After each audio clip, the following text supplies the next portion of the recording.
We see it at Columbia, we see it at New York University, and we're seeing it throughout the country, which is even in these elite universities, or perhaps especially because of these elite universities, that students are being educated in this settler colonial framework where they're pinning Israel as villains and using it to abuse the Jewish students that are on their campus. It's a very serious issue that needs our full attention and effort to combat right now before it gets too far out of hand. And not just the U.S., Israel, as it is, Prime Minister Benjamin Netanyahu released his first statement just in the past hour on the situation in U.S. universities. Let's listen to some of that.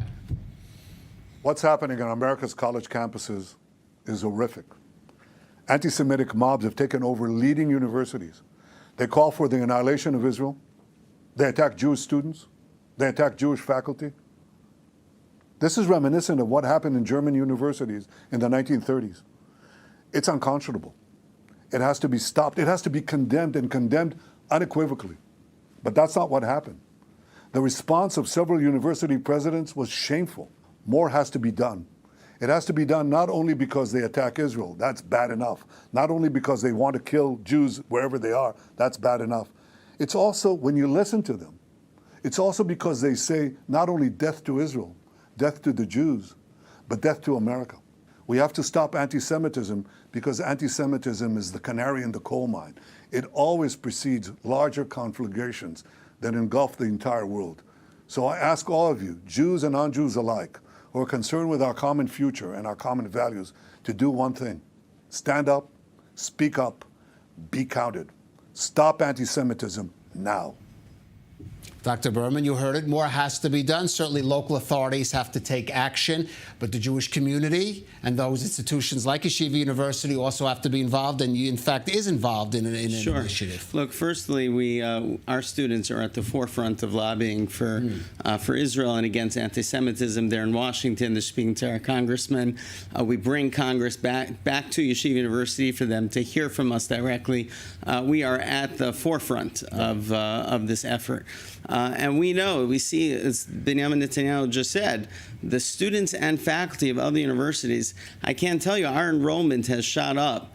We have the longest wait list we've ever had. I was going to ask you, because just today, I believe Brandeis University, another institution that has a focus on Jewish learning, announced that they're extending their period of enrollment because they also see people trying to enroll there. So we're already at max capacity, and we're still going to enroll more people because we see what's happening. We just can't turn away Jews who are in this situation.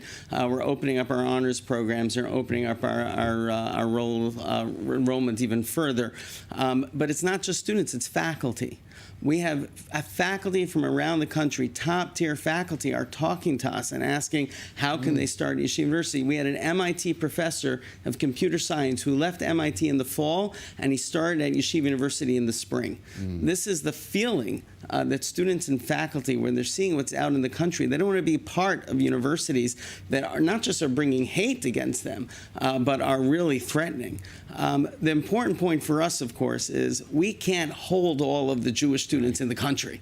Like, we can't fit them all. And it wouldn't be good for our society, it wouldn't be good for Israel for the Jewish students to be in one place. Right. So our goal is to make sure that the Jewish students are protected in their places. It's unconscionable for college campuses and college leadership to allow this type of abuse to continue. And what we do is we work to find the partners who are going to join in the effort to stand against hate. Right after October 7th, I led a group of over 100 college presidents who wrote a statement to stand with Israel against Hamas. And this type of coalition of finding the partners that could speak clearly with moral clarity, is really essential for. Let's talk about some of the initiatives that maybe specific or efforts you hope to be doing. So I'll tell you right now, even right after Pesach, I'm going to be leading with a group of college presidents the March of the Living. The March of the Living came to me. They saw the initiative with the coalition.